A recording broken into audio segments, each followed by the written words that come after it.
하나님 아버지, 이 시간 저희들이 주님의 말씀을 듣기 원합니다. 부족한 종을 세워주셨사오니 종의 연약한 모습은 감추어 주시고 하나님의 말씀만이 온전히 증거되게 하여 주옵소서. 감사드리고 우리 주 예수 그리스도의 이름으로 기도드립니다. 아멘. 주일 예배 시간에 아브라함의 삶을 통한 영적 전쟁, 이러한 것들을 살펴보고 있습니다. 오늘은 마지막 시간으로 하나님께서 아브라함한테 영적 전쟁의 아주 작은 부분들, 디테일한 부분들에 대해 알려주시고 훈련시키시는 것을 살펴보려고 합니다. 인격을 가진 존재를 인격체 이렇게 말합니다. 그런데 사람들이 언뜻 생각할 때는 인격체는 사람만 인격체다. 동물은 인격체가 아니니까 사람만 인격체다. 이렇게 생각할 수가 있어요. 하지만 천사도 인격체이고 하나님도 인격체가 되십니다. 그래서 인격체인 사람은 마찬가지로 인격체인 하나님과 천사와 사귈 수도 있는 그러한 존재이지요. 그러면 하나님과 사람이 사귄다라고 말할 때 하나님과 사람이 어떻게 사귈 수 있겠습니까? 우리가 다른 사람을 사귈 때는 같이 운동을 하거나 같이 밥을 먹거나 이렇게 하면서도 사귈 수가 있어요. 하지만 영으로 계신 하나님과 사람이 사귀는 것은 밥을 먹을 수도 없고 운동을 할 수도 없고 오직 대화하는 것을 통해서 이루어집니다. 우리가 하나님과 대화하는 게 이제 기도이고 성경 말씀을 묵상하는 거죠. 그걸 통해 이제 하나님과 사귀게 돼요. 하나님과 사귀게 될 때 우리가 나누는 대화의 내용, 대화의 주제는 제한이 됩니다. 하나님은 육체적인 것에 관심이 없으셔요. 우리가 다른 사람과 사귈 때 예쁘다, 멋있다, 이거 맛있겠다, 이러한 것들 다 육체에 속한 거죠. 그거 하나님 별 관심 없으셔요. 하나님은 영으로 존재하기 때문에 사람의 중심을 본다 말씀하시지요. 사람은 외모를 보거니와 여호와는 중심을 본다. 그래서 하나님과 우리가 인격으로 사귀게 될 때 이 하나님이 관심이 있는 것이 무엇인지 우리가 그것을 보고 사람과 하나님 참 다르구나 알게 됩니다. 아브라함이 하나님을 만나고 알아가면서 하나님은 사람이랑은 아주 다른 인격체다. 이걸 이제 몸으로 체득하게 돼요. 하나님께서 아브라함에게 처음 하셨던 말씀은 본토 친척 아버지 집을 떠나 내가 내게 지시할 땅으로 가라. 그러면 내가 너를 큰 민족으로 되게 하고 너의 이름이 보게 될 것이다. 이렇게 말씀하셨습니다. 그런데 거의 10수년이 지나도 이 약속의 말씀이 이루어지는 것 같지 않아요. 아브라함한테는 아들 한 명 없습니다. 이제는 아브라함이 아들을 낳을 수 있을 것이다 라는 그 기대 자체가 흐려지는 그런 상황에 처한 거예요. 그러한 상황에서도 하나님께서는 아브라함을 계속 빚어 가십니다. 여러분, 우리가 하나님과 대화하고 하나님과 교제할 때 이러한 하나님의 특성들 기억해야 하는데, 영으로 계신 하나님은 우리와 시간 개념이 달라요. 오늘 이제 본문에서도 조금 뒤에 다루겠지만 하나님께는 하루가 천년 같고 천년이 하루 같으시지요. 그래서 우리는 당장 오늘, 길면은 이번 달, 1년 이러는데 하나님은 400년, 500년, 1000년 그거를 스스럼 없이 말씀하시는 거예요. 우리가 하나님과 교제하게 되면 그러한 것들을 이제 체득하고 배우게 되지요. 창세기 15장의 아브라함은 창세기 15장 이전의 아브라함은 영광의 하나님만으로 알았습니다. 그런데 창세기 15장에 나오는 하나님은 아브라함은 하나님의 능력을 깨닫고 그 능력을 의지해서 놀라운 성공을 거둔 그러한 체험이 있어요. 아브라함은 하나님께서 자기와 함께 하시고 도와주시는 것을 체험했습니다. 그래서 14장의 내용을 보면 그돌라오멜 왕과 동맹군들 거의 한 5만 명 정도 되리라고 이제 학자들이 추산하는데 그 5만 명의 군사들을 향해서 집에서 길리운 자 314명을 끌고 전쟁하러 나가는 거예요. 여러분, 적군은 5만 명이고 아군은 314명이다. 싸움이 됩니까? 안 되지요. 그런데 아브라함은 믿음의 담력을 가지고 나가는 거예요. 하나님께서 나와 함께 하신다. 하나님께서 나를 도와주실 것이다. 이 체험이 있으니까, 체험적인 신앙이 있으니까 남들이 보기에는 말도 안 되는 그러한 일들을 아브라함은 행하는 거예요. 그러한 시기에 있었던 일이 오늘 본문입니다. 창세기 15장 1절, 이후에 여호와의 말씀이 환상 중에 아브라함에게 임하여 이르시되 아브라함아 두려워하지 말라. 나는 내 방패요 너의 지극히 큰 상급이니라. 하나님께서는 하나님을 믿는 그 믿음의 행동을 한, 그러니까 창세기 14장에 나온 이 전쟁을 참전한 그 아브라함을 보시고 아브라함에게 내가 너의 상급이 된다라고 말씀하셨어요. 상급이 된다, 이 말은 뭐냐면 상을 주겠다는 거지요. 하나님께서 여러분에게 내가 너에게 상을 주겠다 그러면 굉장히 기쁘지 않겠습니까? 그런데 아브라함은 하나님의 이 말씀을 듣고도 기쁘지가 않았어요. 그래서 2절에 보면 뭐라고 말하냐면 나는 자식이 없어서 하나님께서 아무리 많은 복을 주셔도 그 복을 이을 사람이 없다라고 말하는 거예요. 무슨 말이냐면 하나님께서 옛날 갈대아 우르에서 그리고 하란에서 나한테 큰 민족을 이루게 하겠다 약속하셨지만 아들 하나 아직 주지 않으셨습니다. 언제 아들 주시겠습니까? 이걸 이렇게 돌려서 여쭙는 거지요. 그런 아브라함에게 하나님께서 뭐라 하시냐면 하늘의 별을 보라, 바다의 모래를 보라. 너의 후손이 이와 같을 것이다 말씀하셨습니다. 놀라운 것은 아브라함은 이 하나님의 말씀을 믿었다는 거예요. 여러분, 성경에는 이제 믿음 이렇게 표현이 되어 있는데 창세기 12장의 아브라함의 믿음과 창세기 15장의 아브라함의 믿음은 질적으로 아주 큰 차이가 있습니다. 창세기 15장에서 12장에서 아브라함은 하나님의 말씀을 믿고 순종하는 그러한 믿음이 없었어요. 영광의 하나님, 그 하나님을 배웠고 그 하나님이 두려워서 그 하나님의 말씀을 순종하는 거지, 이 하나님의 말씀을 내가 믿어야겠다, 순종하겠다, 그런 믿음이 없었어요. 그러나 창세기 15장의 아브라함은 어떤 믿음이냐면 하나님이 하시는 말씀은 100% 이루어진다. 비록 내 눈앞에 펼쳐진 환경은 절대로 불가능한 것처럼 보이는 환경이라 할지라도 하나님께서 하시는 말씀은 반드시 이루어진다. 그러한 믿음이 있는 단계가 창세기 15장의 아브라함이었어요. 그래서 하나님께서 지금 당장 아들 하나 없지만 너에게 너의 후손이 하늘의 별과 같고 바다의 모래와 같을 것이다. 이 말씀을 해도 그 말씀을 믿는 거예요. 하나님이 너는 어떤 분인지 아니까 하나님의 말씀을 그대로 믿는 거예요. 하나님께서 이것이 얼마나 기쁘셨냐면 아브라함이 하나님의 말씀을 믿는 것을 보고 기뻐하셨다라고 말씀하십니다. 하나님께서 너무너무 아브라함의 그 믿음을 기뻐하셔서 아브라함한테 하나님의 비밀을 알려주려고 작정하셨습니다. 이제까지 하나님께서 아브라함에게 하신 말씀은 무엇입니까? 내가 너에게 아들을 줄 것이다. 내가 너에게 너로 말미암아 큰 민족을 이루게 하고 이 땅 가나안 땅을 기업으로 줄 것이다. 이 정도만 말씀하셨는데 이제는 하나님의 비밀을, 하나님의 큰 일을 아브라함에게 알려주시겠다는 거예요. 그래서 계약을 체결할 것을 제안하십니다. 근데 여기 오늘 구약의 말씀이지요. 아브라함은 하나님께서 이 언약을 체결하겠다, 계약을 체결하겠다 이 말씀을 듣고 당시 고대 근동에서 계약을 체결할 때 쓰이는 그 방법을 그대로 준비했습니다. 이게 뭐냐면 고대 근동에서는 양 부족이 계약을 체결할 때 희생 제물을 반을 가르는데 이렇게 반을 갈라요. 그러니까 성도님들 반을 가른다 그러면 이렇게 가르는 걸로 생각하시는데 이렇게 가르는 게 아니라 이렇게 세로로 갈라요. 이렇게 세로로 정확하게 자르고 잘린 부분을 마주 대하여 놓고 양 계약의 당사자가 그 잘린 사이로 길이 났잖아요. 양쪽에 이제 희생제물이 잘라서 마주 놓으면은 그 사이에 난 길을 지나가면서 맹세하는 거예요. 지금 우리가 하는 이 맹세를 어기는 자는 이 희생제물이 이렇게 잘린 것처럼 그도 이렇게 잘려 죽을 거다. 이렇게 서로 맹세하는 것. 그것이 이제 고대 근동의 계약의 방법이에요.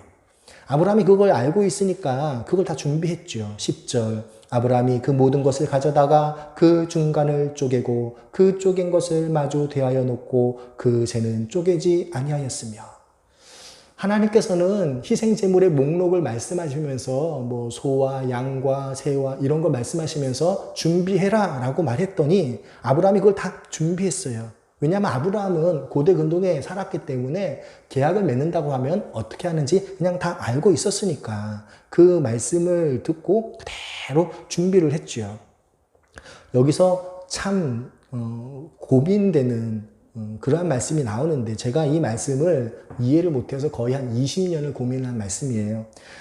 아브라함이 희생제물을 준비하는데 그 희생제물 중에 새를 쪼개지 않았습니다. 여러분, 새를 왜 안 쪼갰을까요? 한번 생각해 보셨습니까? 그냥 성경에 새 안 쪼갰다라고 하니까 그냥 안 쪼갰구나. 새는 원래 안 쪼개는 거구나. 이렇게 생각하지 않으셨습니까? 그런데 레위기를 읽어보면 레위기 율법에 하나님께 새를 번제로 드리는 그 방법이 나옵니다. 제가 레위기 1장 14절부터 17절 말씀을 읽어드리겠습니다. 만일 여호와께 드리는 예물이 새의 번제이면 산비둘기나 집비둘기 새끼로 예물을 드릴 것이요 제사장은 그것을 제단으로 가져다가 그것의 머리를 비틀어 끊고 제단 위에 불사르고 피는 제단 곁에 흘릴 것이며 그것의 모이 주머니와 그 더러운 것을 제거하여 제단 동쪽 재 버리는 곳에 던지고 또 그 날개 자리에서 그 몸을 찢되 아주 찢지 말고 제사장이 그것을 제단 위에 불 위에 있는 나무 위에서 불살라 번제를 드리지니 이는 화제라 여호와께 향기로운 냄새니라. 여러분, 하나님께 새를 희생제물로 예물로 드리려면 어떻게 해야 하냐면 새의 날개 쭉지를 찢어야 돼요. 끊지는 않고 찢어야 돼요. 아니면 머리와 몸통을 분리해야 돼요. 머리와 몸통 딱 분리하는 거. 이게 이제 레위기 1장 14절부터 17절에 나와 있는 하나님께 새를 드리는 방법, 정확하게 규정이 되어 있어요. 새를 그냥 내 마음대로 드리는 게 아니라 하나님께서는 새도 이렇게 드려라 다 말씀하셨어요. 근데 오늘 읽은 말씀을 보면 아브라함은 새를 어떻게 했어요? 그냥 그대로 뒀어요. 머리를 끊거나 날개 쭉지를 찢지 않았어요.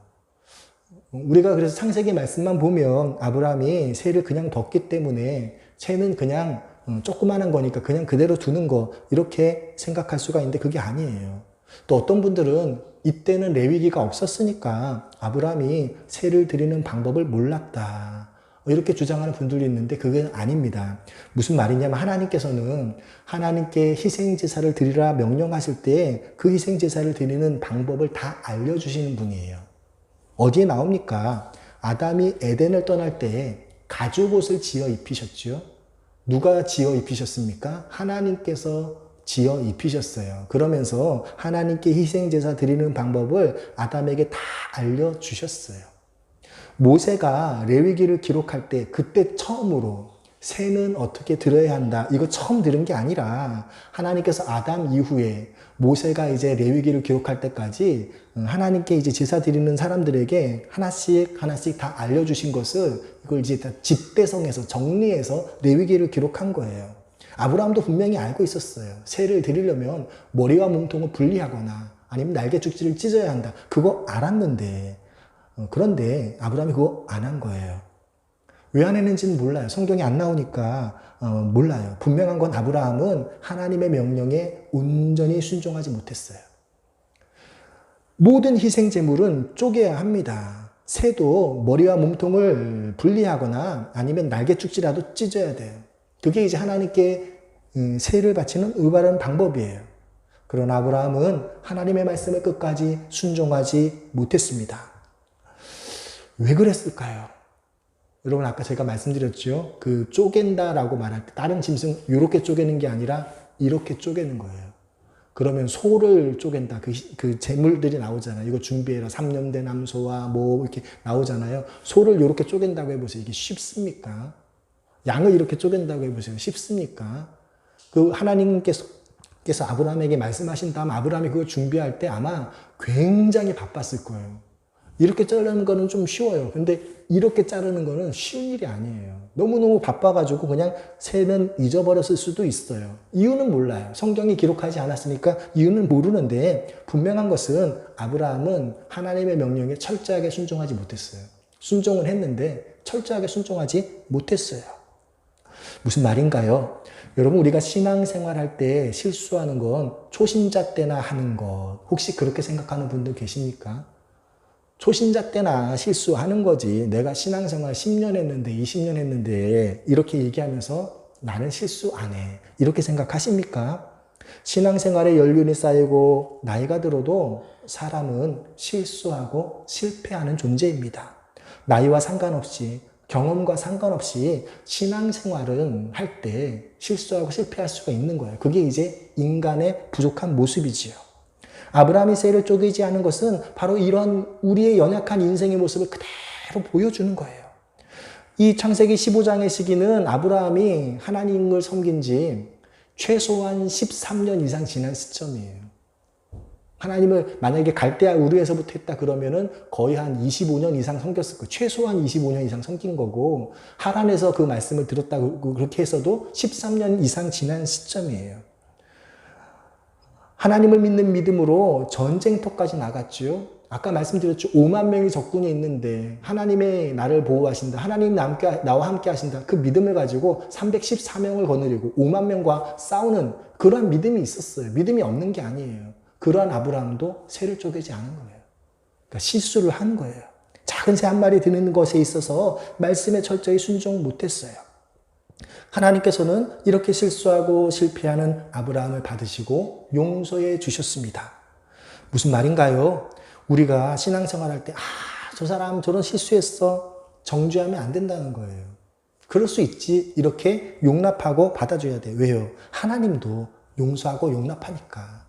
하나님도 회개만 하면 얼마든지 용서하고 용납하고 받아주시니까, 야, 저 사람이 신앙생활 지금 20년 했는데 저런 실수를 했어? 여러분, 그게 아니라 나도 그렇게 실수할 수 있으니까 다른 사람이 실수했다 이걸 깨닫고 회개하면, 돌이키면 얼마든지 용서해 주는 것. 이것이 이제 새를 쪼개지 않은 이 말씀을 기록한 이유가 아닌가 이렇게 생각합니다.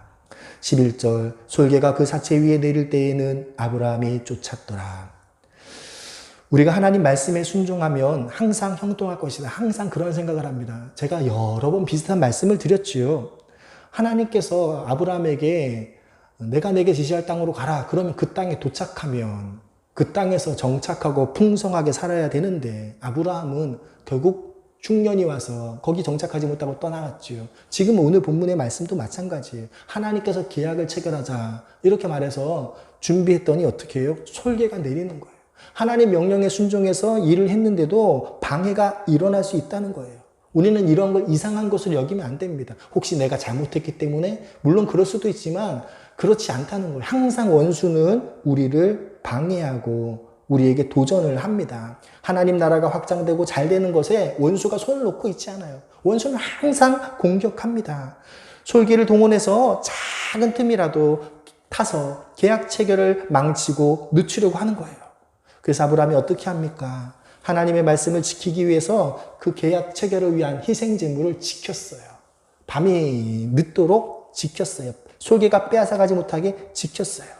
하나님께서 허락하신 일이라 하더라도 그 일이 이루어질 때까지 우리가 계속해서 기도하고 준비해야죠.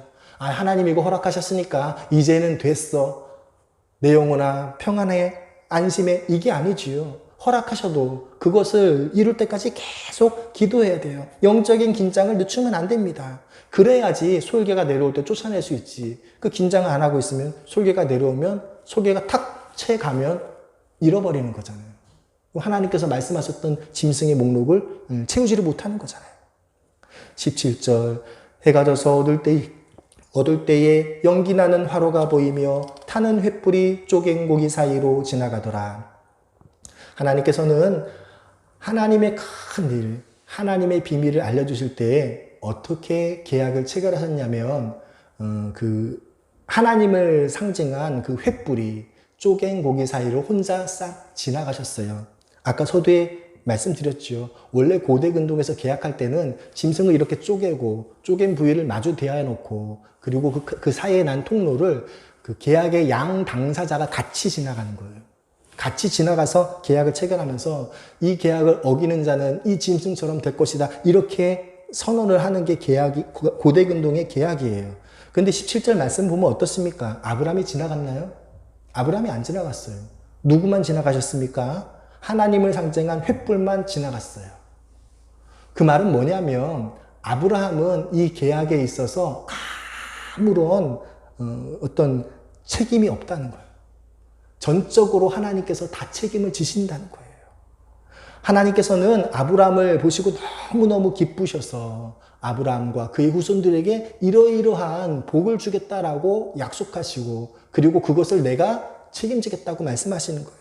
지금 아브라함은 너무너무 하나님을 마음을 기쁘게 하셨지만 아브라함의 후손들, 아브라함의 자손들이 아브라함의 믿음을 못 본받아서 하나님의 마음을 서운하게 하면 어떻게 해요?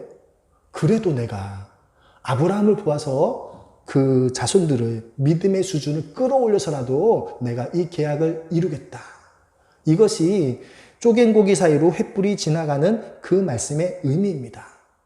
여러분 우리가 출애굽기라든지 광야의 이야기, 사사기 뭐 이러한 말씀들을 읽으면 이스라엘 백성들이 얼마나 하나님 앞에 범죄하고 하나님께서 참으시는지 몰라요. 그런 때마다 하나님께서 무엇을 말씀하십니까? 너희 조상들, 족장들과 맺은 그 언약. 그 언약이 뭐예요? 창세기 15장 17절 말씀이에요.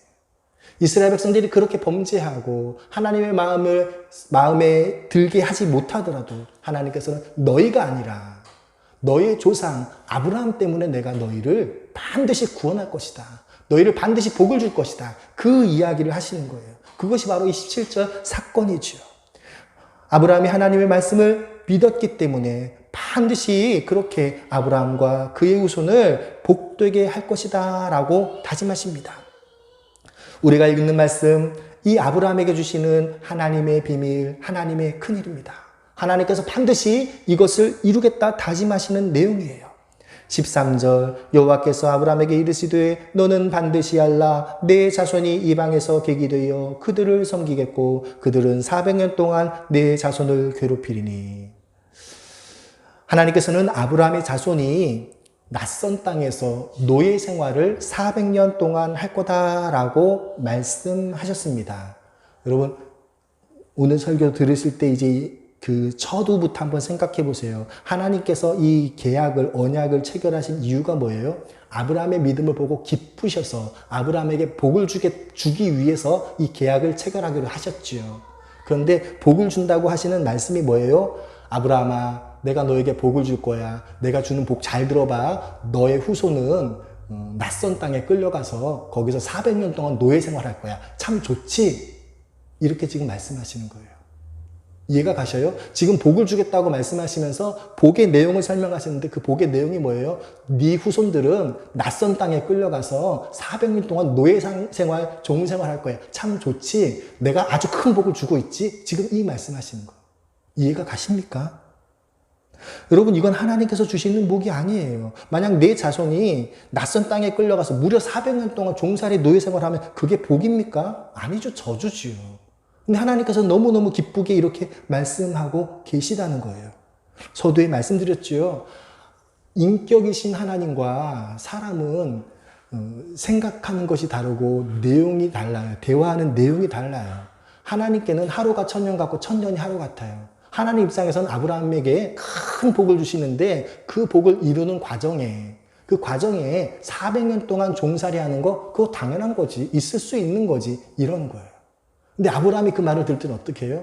내가 하나님을 기쁘게 했어요. 하나님께서 너무 기뻐하셨어요. 내가 너에게 복을 주겠다고 약속하셨어요. 아, 하나님께서 나한테 어떤 복을 주실까 들었더니 아브라함아, 내가 너한테 복을 줄 텐데 네 후손이 낯선 땅에 끌려가서 400년 동안 종살이 할 거야. 참 좋지?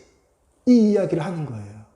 우리가 섬기는 하나님의 그 시간 계획, 그 다음에 사람들과 대하는 그 과정과 우리가 느끼는 게 달라요. 우리는 한 달, 1년, 하루 이렇게 생각한다면 하나님한테는 400년, 500년, 1000년도 순식간인 거예요. 이걸 모르면 우리가 하나님과 교제하는 것, 하나님과 사귀는 게 참 어려움이 있다는 거예요. 14절 그들이 섬기는 나라를 내가 징벌할지며 그 후에 내 자손이 큰 재물을 이끌고 나오리라. 하나님께서는 아브라함의 자손들을 종으로 삼고 괴롭힌 그 나라를 벌을 줄 것이다 라고 말씀하셨습니다. 여기까지는 복이기는 하지만 좀 뭔가 부족하지요.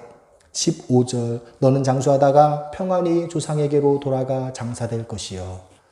14, 15절은 자손에 대한 약속이고 15절은 이런 후손에 대한 계획하고 상관없이 아브라함의 남은 생애가 평안할 것이다 라는 약속이 나옵니다.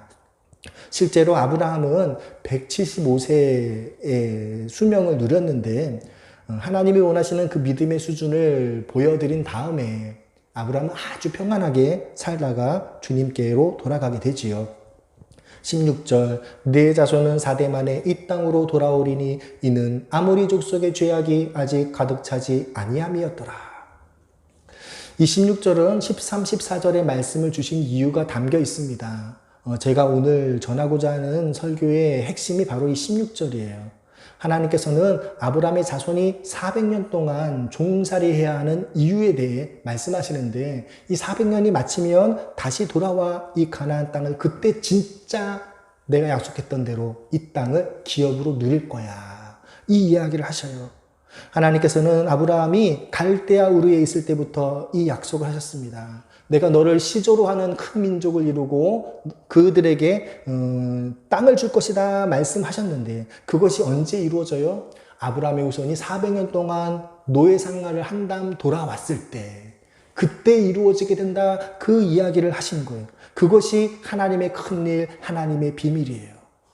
이 말씀 그대로 출애굽기 그리고 사사기가 이루어지게 되지요. 여호수아 사사기가 이루어지게 되지요. 하나님께서는 아브라함의 자손들한테 곧장 가나안 땅을 주지 않으십니다. 그 이유가 16절 하반절에 나와요. 그게 뭡니까? 아모리 족속의 죄가 아직 벌을 받을 만큼 크지 않기 때문이다. 아모리 사람들, 지금 가나안 땅에 살고 있는 그 사람들의 죄가 아직은 하나님께서 멸망시킬 만큼 그렇게 크지 않기 때문에 너희 후손들이 400년 동안 종살이하면서 기다려야 돼. 그 기간이 차서 그들의 죄가 차면 그때 그들을 멸망시키고 너의 후손들에게 이 땅을 줄게. 이 이야기를 하시는 거예요.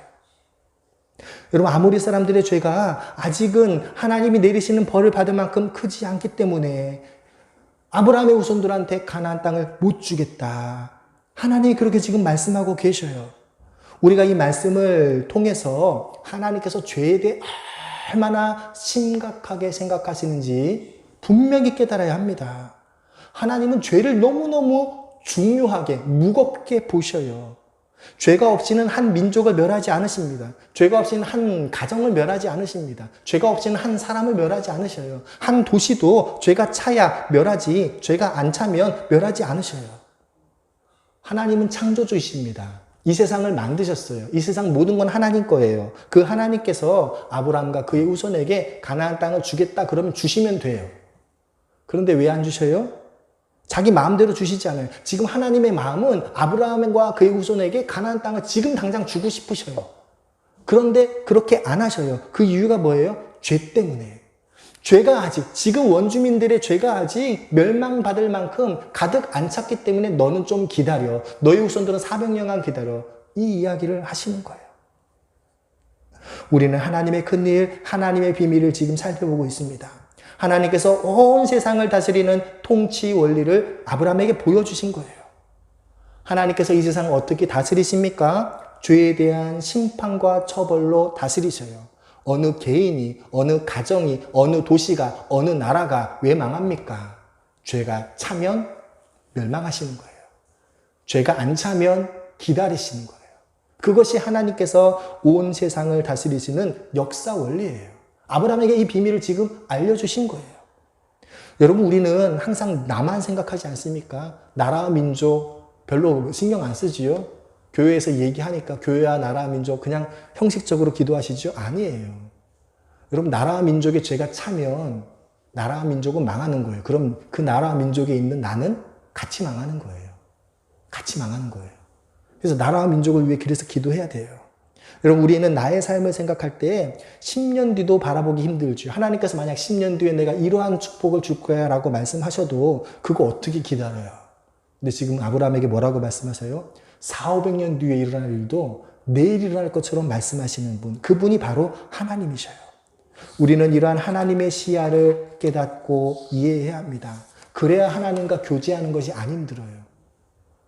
아까 조금 전에 말씀드렸죠. 하나님께서 너무 기뻐하시면서 아브라함아 네가 이런 믿음을 가졌느냐 너무 기뻐하면서 내가 너한테 복을 줄게. 근데 그 복이 뭐예요? 네 후손은 400년 동안 이방 땅에서 노예 생활할 거야. 참 기쁘지? 우리는 이해가 안 간다니까요. 우리는 지금 당장 나한테 무엇을 주셔야지 되는데 하나님께서는 내가 너한테 복을 주려고 하는데 그 복을 받기 전에 400년 동안 네 후손들은 이방 땅에서 종살이 해야 돼. 기쁘지? 하나님의 생각을 우리가 알아야 돼요. 하나님의 어떤 생각하시는 방법을 우리가 이해해야 돼요. 그래야 하나님과 교제하고 대화할 수가 있어요. 지금 당장은 나는 나와 내 가정의 문제를 가지고 너무너무 고민하고 기도하는데 하나님의 그 시야를 알면 나라와 민족을 위해서 도시를 위해서 기도 안 하겠습니까? 기도해야 되는 거예요. 우리의 기도의 방향이 바뀌는 거예요. 이러한 하나님의 생각에 대해 이해하고 인지시키시는 과정이 오늘 본문의 말씀이에요. 아브라함이 그런 과정을 통해서 나만 내 가정만 위해서 기도하다가 나라와 민족에 대해서 더 시각이 기도의 방향이 넓어지는 거예요. 하나님께서는 우리처럼 마음이 급하지 않으십니다. 하나님의 넓은 시야는 우리가 얼마나 순간적으로 화려하게 일하는지에 마음 빼앗기지 않으셔요. 하나님은 우리가 얼마나 죄 짓지 않고 사는지에 관심 가지셔요. 우리가 죄를 짓더라도 즉시 회개하고 뉘우치는가 그렇지 않은가에 관심을 가지고 계셔요.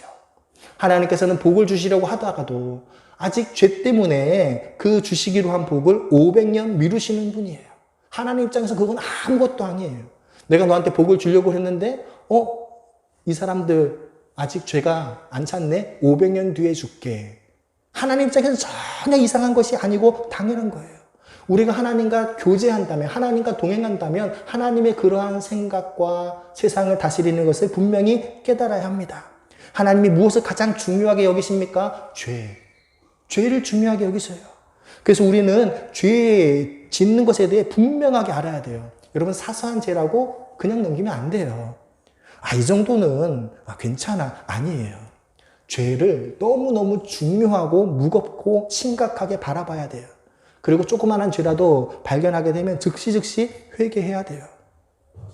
하나님께서 죄에 대해 얼마나 신중하고 무겁게 여기시는지 아는 사람이라면 이렇게 죄에 대해 민감하게 대응하고 행동합니다. 하나님께서는 아브라함에게 아모리 족속의 죄 문제가 해결될 때까지 400년 동안 노예 생활을 해야 한다 말씀하십니다. 여러분 아브라함도 그리고 그 400년 동안 애굽에서 살다가 죽었던 이스라엘 사람들도 얼마나 괴로울까요? 여러분 그 사람들 얼마나 속이 답답할까요?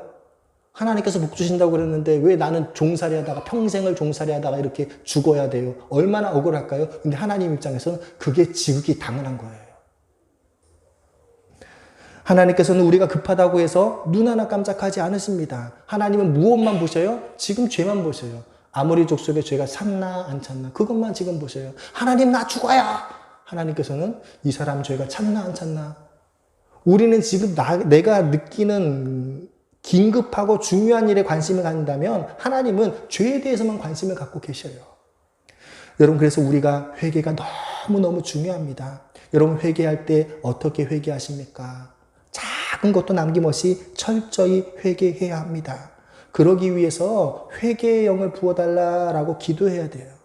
여러분 회개의 영이 임하셔야 내가 하나님의 말씀에 나를 비추어서 내가 알지 못했던 죄악들도 깨닫고 회개할 수 있지요. 저는 여러분한테 말씀드렸을 것입니다. 제가 그것을 체험했던 구절이 바로 그 구절이에요. 항상 기뻐하라, 쉬지 말고 기도하라, 범사에 감사하라. 평범하게 읽었어요. 평범하게 읽으면서 어떻게 사람이 항상 기뻐하고 어떻게 사람이 쉬지 않고 기도하고 어떻게 사람이 범사에 감사할 수 있을까? 이건 과장법이겠지. 이렇게 생각했어요. 근데 성령께서 알려주시니까 내가 그 말씀을 어긴 거예요. 그래서 회개를 했어요. 여러분 하나님의 말씀에 이러이러하다라는 게 있는데 내가 그 말씀을 재단하죠. 이거는 2000년 전에 있었던 일이고 지금은 나하고 상관없어. 그건 내 생각이죠. 여러분 죄가 뭡니까? 말씀을 어긴 게 죄예요. 내가 지금 그 말씀을 어기고도 회개 안 하면 그럼 그 죄가 그냥 그대로 있는 거예요. 그래서 회개의 영이 임하시면 내가 알지 못했던, 내가 죄를 범하면서도 알지 못했던 이것들이 죄구나 깨닫고 회개하고 점점 더 깨끗해지는 거고, 회개의 영이 임하지 않으면 죄를 짓고도 그게 죄인지를 모르고 그대로 그냥 더러운 채로 있게 되는 거예요. 오늘 말씀의 서두에 영적 전쟁에 대한 디테일에 대해서 하나님께서 아브라함한테 가르친다라고 말씀드렸습니다. 아브라함이 하나님의 이 말씀을 들었을 때 비로소 죄에 대해서 아주 심각하게 생각하고 반응해야 함을 알게 됐을 거예요. 그리고 이것은 우리도 마찬가지입니다. 여러분, 우리가 영적 전쟁을 벌일 때 무엇에 관심을 두어야 합니까? 회개에 대해, 속죄에 대해 관심을 둬야 돼요. 우리 생각에는 지금 당장 어둠의 세상 주관자들 귀신을 쫓아내는 거 이것만 생각하고 이것이 영적 전쟁이다라고 생각해요. 하나님 보실 때는 회개에 대해, 죄에 대해서 살펴보십니다.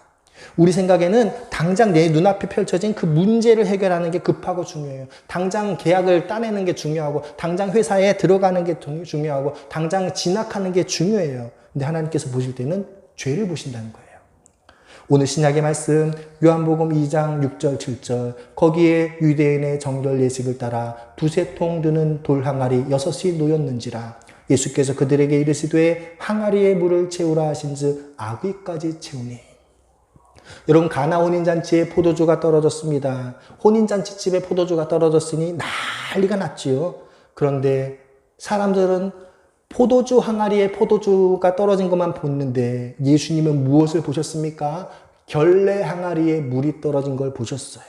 그래서 예수님께서는 결례에 쓰는 그 물을 채우는 걸 먼저 하라고 말씀하시는 거예요. 마리아가 하인들한테 먼저 말했지요. 너희에게 무슨 말씀을 하시든지 그대로 하라. 만약 이 말이 없었다면 하인들은 예수님의 말씀에 질문했을 거예요.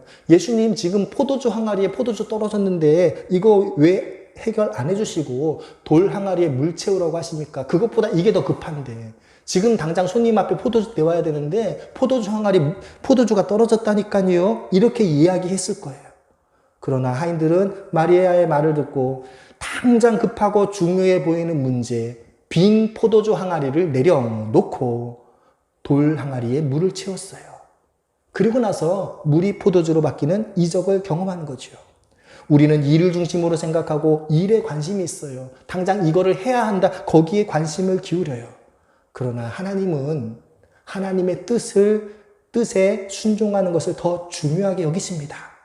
마태복음 7장 21절부터 23절, 나더러 주여 주여 하는 자마다 다 천국에 들어갈 것이 아니요 다만 하늘에 계신 내 아버지의 뜻대로 행하는 자라야 들어가리라. 그날에 많은 사람이 나더러 이르되 주여 주여 우리가 주의 이름으로 선지자 노릇하며 주의 이름으로 귀신을 쫓아내며 주의 이름으로 많은 권능을 행하지 아니하였나이까 하리니 그때 내가 그들에게 밝히 말하되 내가 너희를 도무지 알지 못하니 불법을 행하는 자들아 내게서 떠나가라. 여러분, 어떤 사람이 천국에 들어갑니까? 하늘아버지의 뜻대로 행하는 자가 천국에 들어간다. 예수님이 말씀하셨어요. 여러분, 천국에 못 들어가는 사람 중에 어떤 사람이 있습니까? 주의 이름으로 선지자 노릇한 사람이 있어요. 주님의 이름으로 귀신을 쫓아낸 사람이 있어요. 주님의 이름으로 많은 권능을 행한 사람이 있어요. 그런데 예수님께서는 그들에게 뭐라고 그랬어요? 불법을 행한 자들아. 불법이 뭡니까? 법을 어긴 게 불법이지요. 그럼 법이 뭐예요? 하나님의 말씀이 법이에요. 하나님의 말씀을 어기고도 회개 안 하니까 불법을 한 거죠. 그러니까 천국에 못 들어가는 거예요. 말씀을 어긴 자가 불법을 행한 자예요. 하나님의 뜻에 순종하지 않은 자가 불법을 한 사람이에요. 우리는 선지자 노릇하고 귀신을 쫓아내고 많은 권능을 행하는 거. 이걸 한마디로 말하면 뭐예요? 일하는 거. 일에 관심이 있어요. 누가 얼마나 많은 일을 했는지에 관심이 있어요. 그러나 우리의 마음이 바뀌어야 합니다. 우리의 시각이 바뀌어야 합니다. 우리는 일하는 것보다 말씀에 순종하는 것에 관심을 둬야 되고 하나님의 뜻을 이루어드리는 일에 열심을 내야 돼요. 그것이 천국에 들어가는 비결이지 얼마나 많은 일을 했느냐 그게 중요한 게 아니에요. 아브라함에게 알려주신 하나님의 뜻이 무엇입니까? 내게 자식이 없다. 언제 이 땅을 차지할 것이냐. 요거가 관심이었던 아브라함한테 죄에 대해 알려주셔요. 죄가 차야 원주민들을 쫓아내고 너희 후손들에게 이 땅을 준다. 죄를 봐라. 죄를 보고 죄로 인해서 이 세상을 통치하는 하나님의 원리를 깨달아라.